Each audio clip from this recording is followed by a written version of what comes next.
Bora para mais um vídeo de artesanato em EVA. Hoje a gente vai continuar fazendo a placa de porta da vacina. Hoje eu vou mostrar como faz a placa, vamos montar ela.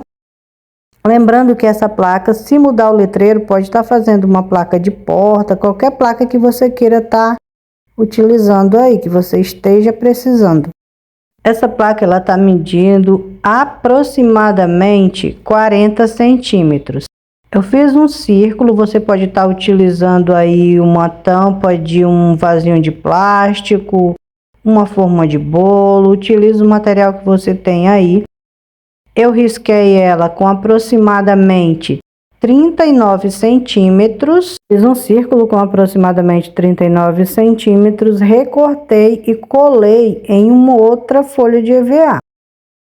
E cortei com uma tesoura de escalope, deixando uma bordinha, mas você pode estar cortando aí, se não tiver a tesoura de escalope, você pode estar cortando aí com uma tesoura reta também, vai dar o mesmo efeito. Eu cortei apenas para deixar ela um pouco mais durinha, um pouco mais firme. Você pode estar cortando ela rente ou pode estar deixando a bordinha. E bora para o passo a passo.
Espero que tenham gostado. Se esse vídeo te ajudou de alguma forma, mesmo que você não adquira o molde, mas você pode estar utilizando a técnica para fazer em qualquer outra peça, qualquer outro molde que você já tenha. Muito obrigada por ter ficado até o final e até o próximo vídeo.